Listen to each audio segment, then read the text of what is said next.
Саламатсыздарбы? Урматтуу биздин каналдын катталуучулары, урматтуу көрүүчүлөр, бүгүн 5 февраль 2023 жыл. Бүгүн сиздер менен бир кызыктуу, пайдалуу ойду чогуу бирге талкуулайын деп чечтим. Видеонун башында айтып коеюн, мен профессионалдуу режиссер, же болбосо журналист эмесмин. Андыктан сүйлөгөн сөзүм үнү кармаган камерамды туура эмес кармап койсом, айып этпейсиздер. Андан эмесе баштасак. Базарда эки негизги адам бар. Бири алуучу, бири сатуучу.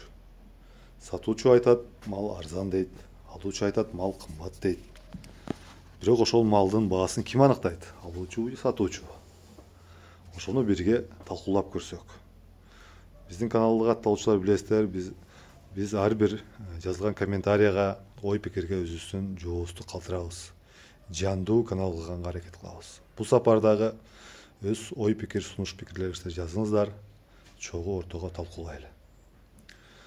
Экономика илиминде өздүк нарк деген түшүнүк бар. Орусча айтканда себестоимость.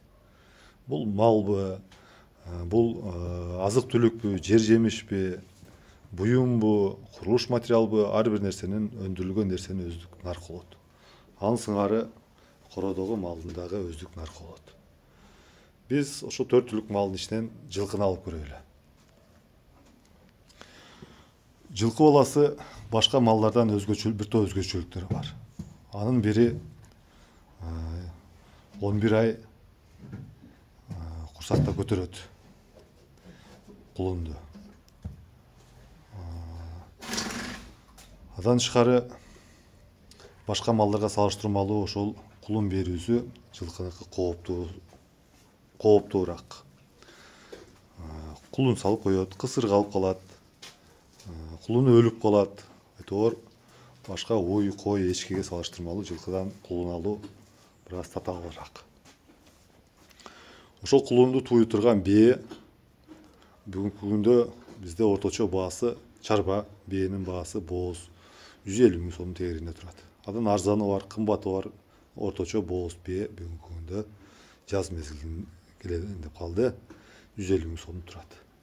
Ал бээни биз көпкөргө чаппайбыз, арабага чиркебейбиз, сокко тартпайбыз. Ал бээнин кызматы бизге бир жылда бир кулун берүү гана болуп эсептелет.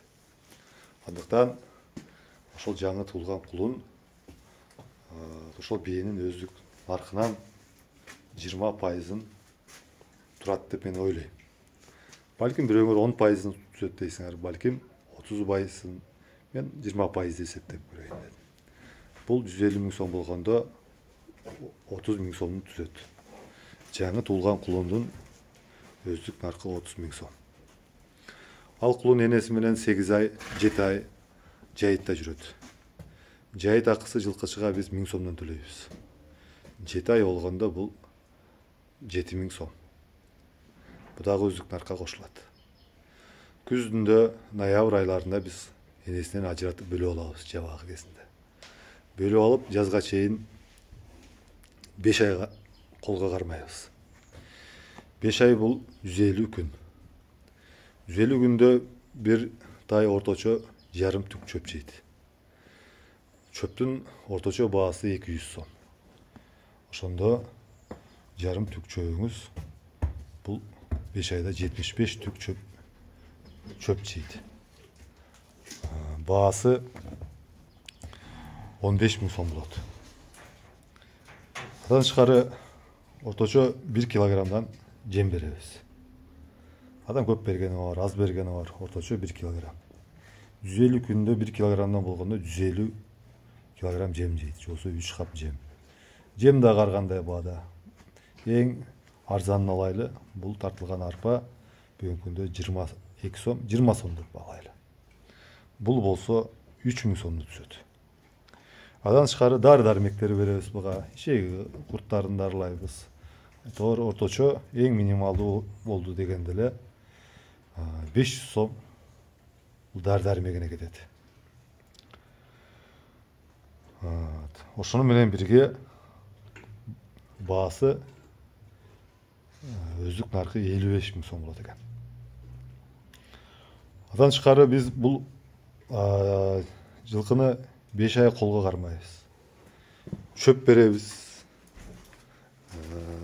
жем беребіз, астын қырып тазалайбыз. Монда арава боқ шығарабыз дегендей. Қарасаң мал болады, қарасаң жоқ болады дегендей. Жылқының дегеле малдың айырмасы бұл велосипед емес. Қолдан болсаң 5 айға жас шыққанша теппейінде қорауға қойып қойып тұрғандай. Қар жауатабы, күн ысық бұл, суық бұл, сен милдеттүүсүң мұны баққанға. Кеш жатасың бы, ерте жатасың бы, ертемен ерте тұрып, жеміс шөбін сусын берішің керек, тарап, тазалашың керек. Бұл дағы сіздің уақытыңыз, сіздің мейнетіңіз. Эми ар ким өзүнүн мейнетин ар кандай баалайт.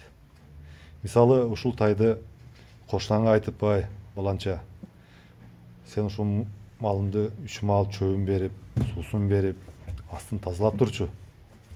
Мен сага айына 1 мың сомдон төлөп берейин десек, макул болобу? Албетте макул болбойт. 10 мың сом төлөп берем десең, ойлонуп көрүшү мүмкүн. 1000 сомго эч ким макул болбойт. Биз ошол 1000 сомду эле алайлы. Эң минималдуу. 1 айга кеткен мейнетибиз, убактыбызды баалап. Бул 5000 сом болот. Ошентип жанагы 55 мың сомго ошол 5 мың сомду кошсок, 60 мың сом бул жазга чыкма тайдын өздүк наркы болот. Туугандар.